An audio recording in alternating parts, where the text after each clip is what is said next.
સુરતના અલથાણ વિસ્તારમાં 16 ઓક્ટોબરે બનેલી દારૂની પાર્ટીની ઘટનાએ નવો વળાંક લીધો છે। પોલીસની શરૂઆતની ઢીલી કાર્યવાહી પછી મીડિયા અહેવાલો અને સોશિયલ મીડિયા પર વાયરલ થયેલા વિડીયોના દબાણે અલથાણ પોલીસે હવે ઉદ્યોગપતિ સમીર શાહ અને તેમના પુત્ર જૈનમ શાહ સામે કડક કાર્યવાહી શરૂ કરી છે।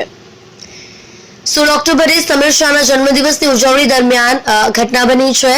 અલથાણ વિસ્તારની એક હોટેલ બહાર પોલીસે છાપો માર્યો ત્યારે આરોપીઓની કારમાંથી દારૂની બોટલો અને 9 બિયરના ટીન જપ્ત કરવામાં આવ્યા।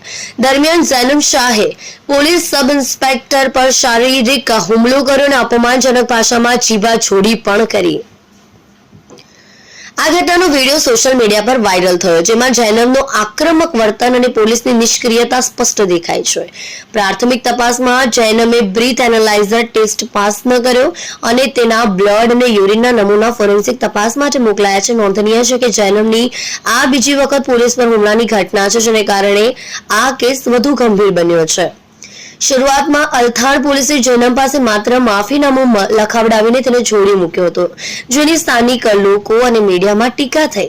વાયરલ વિડીયોમાં પોલીસની ઢીલી કાર્યવાહી અને જૈનમના આક્રમક વર્તનની ચર્ચા થતા પોલીસ હરકતમાં આવી। વરિષ્ઠ અધિકારીઓના હસ્તક્ષેપ બાદ પોલીસે ગુજરાત પ્રોહિબિશન એક્ટ 1949ની કલમ 66(1)(b) હેઠળ દારૂના સેવન અને ગેરકાયદેસર સંગ્રહ આઈપીસીની કલમ 332 જાહેર હોદ્દેદાર ઉપર હુમલો હેઠળ કેસ નોંધ્યો।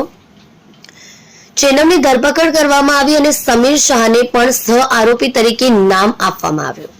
અલથાણ પોલીસે બંને આરોપીઓને અટકાયતમાં લઈ ઘટના સ્થળે રિકન્સ્ટ્રક્શન હાથ ધર્યું, જેનું ઘટનાનું પંચનામું થયું અને આ દરમિયાન પોલીસે હોટલના સીસીટીવી ફૂટેજ અને સાક્ષીઓના નિવેદનો એકત્ર કર્યા। પોલીસના જણાવ્યા મુજબ જૈનમે દારૂના નશામાં પીએસઆઈને ધક્કો માર્યો, અપશબ્દો બોલ્યા, જેના પુરાવા વિડીયોમાં મળ્યા છે। આ ઘટનાએ સુરતમાં પ્રોહિબિશન કાયદાના અમલીકરણ પર સવાલ ઉભા કર્યા છે, કારણ કે આવી ઘટનાઓમાં પહેલી નરમાઈ બાદ જનદબાણથી જ કડકાઈ દેખાય છે।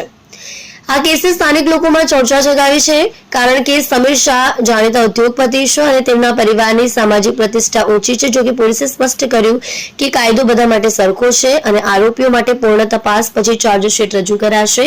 આ ઘટનાએ ગુજરાતના દારૂબંધી કાયદાના કડક અમલની જરૂરિયાતને ફરી ઉજાગર કરી છે, ખાસ કરીને શહેરી વિસ્તારોમાં જે આવી ગેરકાયદેસર પ્રવૃત્તિઓ વધી રહી છે।